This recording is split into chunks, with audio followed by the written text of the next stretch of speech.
right, let's talk food. I love talking food. I like food. Well, we all do. We've all got to eat. And, of course, there is a trendy push towards meat that isn't. Non-meat meat is the new thing. But a human clinical trial conducted between AgResearch, Auckland University, Massey University and the Reddit Institute has found that real meat delivers more essential protein than plant-based alternatives. Not that I personally believe there can be a plant-based alternative to meat, because then it's not meat, is it? The study consisted of feeding 30 people a breakfast of either Beyond Meat products or traditional meat products, and then monitoring blood, digestive symptoms and mood for 4 hours immediately following the meal.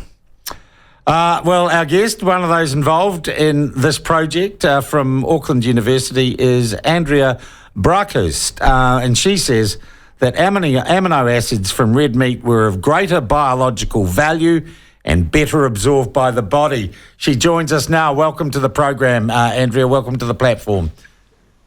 Good morning. How are you? Very well, thank you. Now, Braakhuis, did I get that right?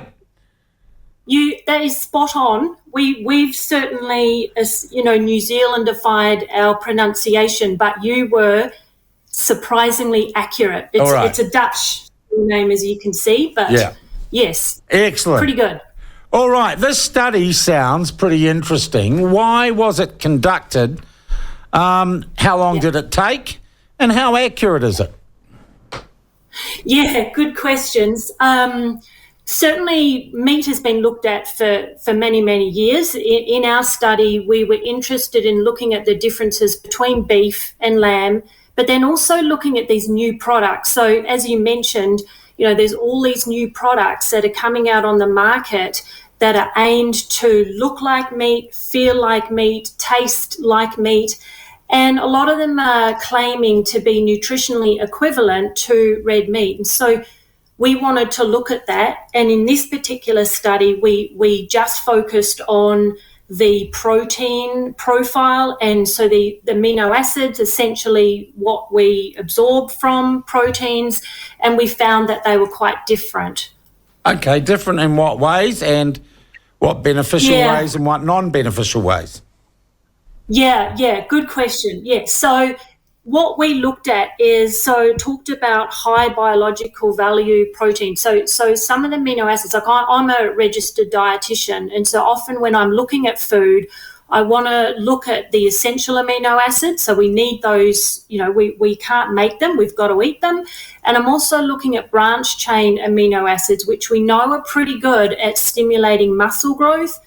And what we found is that the 3 red meat samples were higher in those important amino acids compared to our plant-based meat alternative. And that's pretty telling.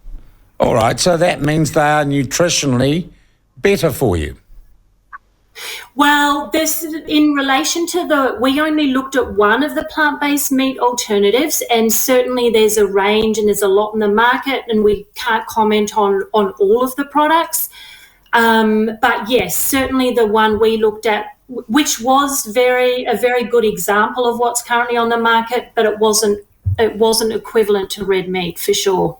All right. Look, one thing that always strikes me about plant-based meat, when I buy a steak, I know that it's a steak and what it is, right? Where it comes from. You look at the ingredients for these plant-based meats, and they're made with all sorts of stuff that's processed in all sorts of ways. And it's very hard to say when you're buying a piece of plant-based meat, though I never have, I may have looked at them in the supermarket, what the hell's in this stuff and how do we know? And how do we know what its nutritional value is if every sort of plant-based meat is made with a different mung bean or soybean or whatever? Yeah, look, I mean, you're absolutely right. I mean, the majority of the plant-based meat alternatives, the ones that are designed to sort of look like meat, are often pea protein. They've got quite a high proportion of, you know, pea protein and flour sort of based products. And they've been processed, right? They're processed foods. Yes. Yes, we would consider them to be highly processed products for the most part. Certainly the one we looked at is a highly processed product. And the ingredient list, yeah. All sorts of additives and stuff, which seems to me, right, if you like, the politics of plant-based meat is that you're saving the planet and you're living this wonderful rainbow unicorn kind of life by not eating red meat. It just seems to me, actually, when you look at research like this and the processing involved in creating plant-based meat, that's kind of a myth, isn't it? Well, look, I mean, the research wasn't aimed at looking at the environmental footprint of red meat versus a plant-based products. So I can't necessarily make a comment about that. What I will say is that if we're able to consume it that has a small to moderate amount of red meat and we're able to get more nutrients, it's a nutrient-dense product. If we're able to get more of the nutrients from it, maybe that's a better, outcome than having, larger amounts of these plant-based proteins, which we perhaps don't absorb as much as the nutrients from it, or they're not quite as ideal. Maybe that's a better outcome that will support environmental, concerns alongside nutrition. They need to be considered together. And to me, that seems like a pragmatic kind of an outcome, really. All right. Now, I just want to check this research. Am I going to find out in a day that this research was funded by, I don't know, Big Lamb or Big Beef, and it's all questionable and you're on the payroll of some multinational meat company? Yeah, good. Look, it's a fair question. It is funded by a number of different organisations. One of those is the Meat Industry Association. So certain people look at that and say, well, you're on the hook.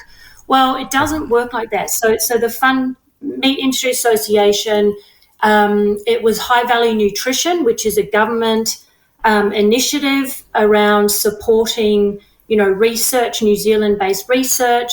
It also has other government funding. So it's a combination of industry and government funding. And certainly, the University of Auckland is not an organisation that's going to align with, science that is not evidence-based. Right. And we just don't sign these sorts of contracts. So, understandably, this is funded by, the Meat Industry Association, but they have no part in the design and the write-up. So we have the right to present the results as we find them. And as a scientist, that's important to me. All I have is my reputation. So, yeah. Did you do any attitudinal research? Did you ask people what tasted better? And what, yes. Yeah? Yeah, we did. At the end of it, so we tried to blind it. So what that means is we tried to hide what it was, because we didn't want that to influence the participants' decisions. And at the end of it, we asked them, did you know what you were eating? Yes, no, or have a guess at what you think you ate. And then, over the next, what did it taste like? Did you like it? Didn't you like it? And over the next week, how likely are you to consume, meat or these plant-based products? So they could generally guess that they were eating red meat. They could tell whether it was the plant-based meat alternative versus red meat. So despite the fact that they're aimed to be equivalent, they're not. People can tell the difference. And the other thing is that they're used to eating red meat, and that generally that the flavour and acceptability was much higher with the red meat versus this plant-based meat alternative. Having said that, those products, I'm sure they're improving over time. Maybe they'll come up with a better product, but at this stage, they certainly need further development. Okay, now I've got a question here from a listener who's just phoned this in. You may be able to help, you may not, and I've got to decipher the handwriting of my producer. John's question is, the process of hydrolyzing vegetable proteins, does that break it down to small enough particles to be absorbed into the bloodstream, or does it come in cholesterol? Does it enhance cholesterol? I think the caller is talking about a different range of sort of plant-based alternatives, which is a hydrolyzed vegetable protein. I couldn't really comment on that. This product we looked at is quite different to that hydrolyzed vegetable protein. So, so I couldn't comment on the digestion of hydrolyzed vegetable protein. It might be quite different. But again, that's a different range of products that we didn't look at. All right. Is there any more research in this field that you have planned? Is this part of an ongoing study or an ongoing project? Yes. So that one we've just published is we gave participants one meal, and then we looked at what happened in the blood. The trial we've got going on at the moment is more of a longer term trial. So it's a 10-week intervention where we're either giving red meat or not. And so it's not just looking at one plant-based meat alternatives. It's essentially comparing a vegetarian diet to a meat-consuming diet, and we'll have a look at. That's where we'll look at the well-being and blood measures and things like that. So, and long-chain fatty acids. So that trial, those results will be coming out over the coming months. Can you scientifically measure smugness, self-satisfaction, and virtue signalling? Because I imagine those are benefits that accrue to people who don't eat meat, and of course, if you've how do you know a vegan? Don't worry. How do you pick a vegan? Don't worry. They'll tell you about it soon enough.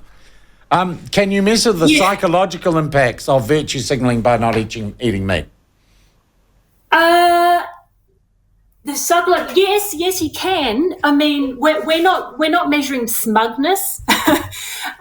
We are measuring well-being. So we're asking people around, happiness, anxiety, how they're sleeping, things like that. So more general well-being, but we're not asking them about smugness. That's an interesting take. I wonder if you can. I'm sure there are measures out there. It's just we're not including it, but All right. It's not a bad idea.